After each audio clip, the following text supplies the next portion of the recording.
Assalamualaikum warahmatullahi wabarakatuh. Sekarang kita pelajaran kimia.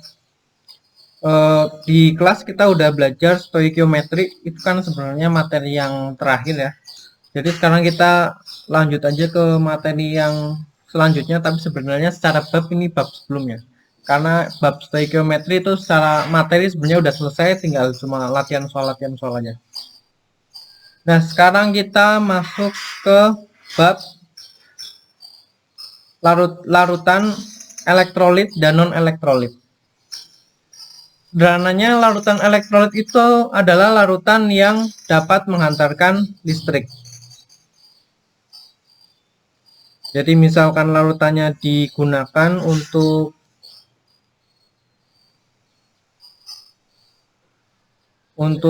menghantarkan listrik kayak gini ya, di setting seperti ini ada anoda, katoda, kemudian salah satunya dihubungkan dengan lampu. Kalau larutannya dia adalah larutan yang bersifat elektrolit, lampunya ini akan nyala. Kalau elektrolitnya elektrolit yang kuat, lampunya akan menyala dan nyalanya cukup terang. Nah, misalkan larutannya ini kita ganti dengan larutan yang non elektrolit, maka larutannya tidak akan menghantarkan listrik sehingga lampunya itu tidak menyala. Nah, kalau yang digunakan adalah larutan elektrolit tapi yang lemah, lampunya itu masih menyala, tapi kalau dibandingkan dengan larutan yang elektrolit kuat, nyalanya ini jauh lebih redup.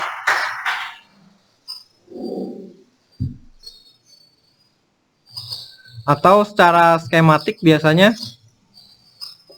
digambarkan kayak gini. Ini adalah tipe soal yang sering keluar berdasarkan soal tipe-tipe larutan elektrolit dan non elektrolit. Misalkan di sini perhatikan gambar pengujian dari antara beberapa larutan berikut.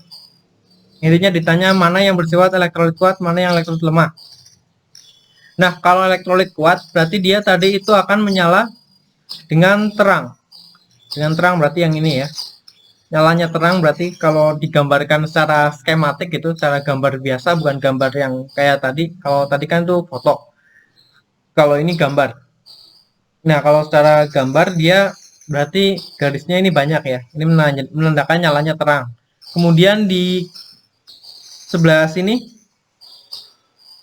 di anoda katodanya dia ada gelembungnya. Nah, yang bulat-bulat ini maksudnya adalah gelembung air. Jadi ketika larutannya adalah larutan elektrolit, maka di sini akan terbentuk gelembung-gelembung air.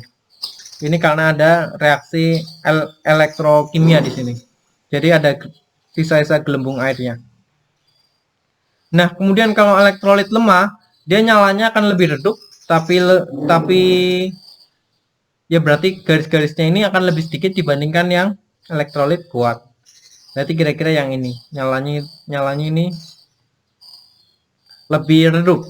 Kemudian gelembungnya itu masih ada, tapi jumlah gelembungnya juga lebih sedikit dibandingkan dengan yang elektrolit yang kuat. Nah, kemudian yang ini dengan yang ini sebenarnya juga elektrolit lemah karena masih ada gelembungnya. Ini berarti masih ada reaksi kimia di situ. Masih ada reaksi kimia dan masih terbentuk gelembung, tapi masih belum kuat untuk menyalakan lampu, tapi masih ada. Jadi termasuk elektrolit lemah juga. Berarti yang kuat yang ini, kemudian yang lemah adalah 2, 4 sama 5. Yang kuat itu 1, yang ini ya. Kemudian yang lemah adalah 2 sama ini lemah, berarti yang A sama yang B ya. Jawabannya ada 2. Tapi biasanya cenderung ke yang ini, yang B, berarti yang A.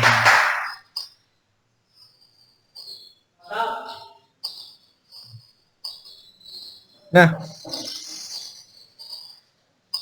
itu secara ini ya, secara visual. Nah, sekarang kalau secara kimia, secara perhitungan kimia atau secara apa ya, secara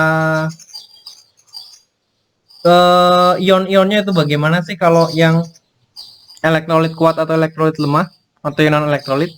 Jadi kan larutan tadi ada yang sifatnya elektrolit larutan ya. Ada yang sifatnya elektrolit, ada yang sifatnya non elektrolit. Yang ini masih dibagi lagi menjadi kuat sama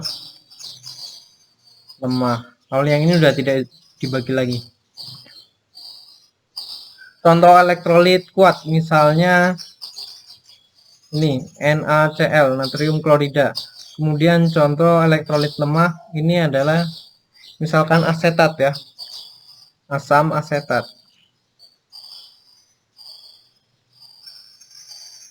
Asam asetat. Ini kalau secara rumus CH3COOH. Misalkan yang non elektrolit ini aja, CCl4. Nah, kenapa yang ini disebut elektrolit kuat? Karena dia kalau digunakan untuk di setting kayak tadi, kemudian untuk menyalakan lampu, lampunya akan nyalanya akan terang dan gelembungnya banyak. Nah, ini ternyata kalau dilarutkan ke dalam air, dia itu akan terurai menjadi ion-ionnya, menjadi natrium positif sama Cl minus. Jadi semuanya itu terlarut ya, semua NaCl menjadi Na sama Cl minus. Jadi misalkan yang ini kita punya 1 mol, berarti Na-nya nanti juga akan ada sebanyak 1 mol, Cl-nya juga 1 mol. Berarti semuanya ini terurai ya, semua terurai, atau bahasa kimianya adalah disosiasi. Berarti semuanya terdisosiasi. Kemudian ada istilah lain namanya adalah alfa. Alfa ini adalah derajat disosiasi. Cara menghitungnya bagaimana? Cara menghitungnya adalah mol awal ini NaCl, kan kita punya 1 mol. Kemudian yang atas ini adalah NaCl yang terurai. Di sini yang terurai juga 1 mol. 1 mol dibagi 1 mol, berarti ini hasilnya adalah 1 ya. Berarti derajat disosiasinya adalah 1. Berarti semuanya terurai. Berarti ini adalah elektrolit kuat. Nah, kemudian bagaimana dengan elektrolit lemah? Di sini ada CH3COOH misalkan. Ini juga terurai ya. Terurai menjadi CH3COO minus sama H plus.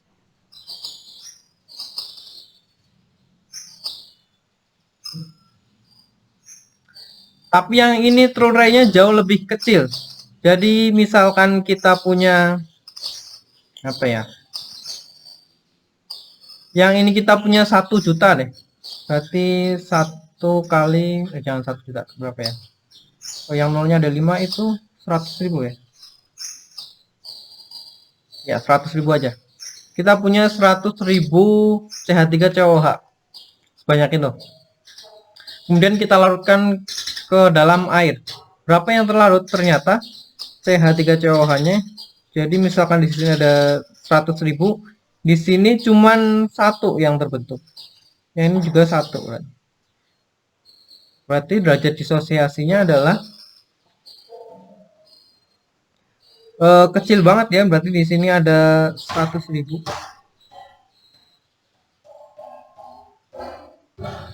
Kemudian yang terdisosiasi CH3COOH itu cuma 1. Berarti kecil banget. Jadi misalkan di sini ada 100.000, yang terurai cuma 1, jauh lebih kecil dari yang ini. Yang ini semuanya. Ini 1 mol berarti kan dia 6 kali 0, 2 kali 10 pangkat 23. Dan yang terurai itu 6,02 kali 10 pangkat 23 karena sama-sama 1 mol.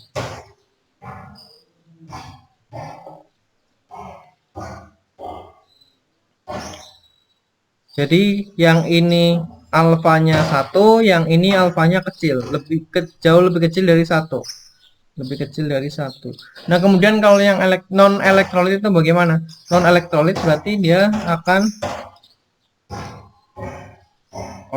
kalau misalkan terurai berarti jadi C sama Cl minus ya, 4Cl minus. Nah, tapi ternyata misalnya kita punya 1 mol di sini itu nggak ada sama sekali. Yang Cl juga nggak ada sama sekali karena dia non elektrolit. Berarti tidak terurai menjadi ion-ionnya. Jadi ion-ionnya ini nggak ada. Atau alfanya sama dengan 0.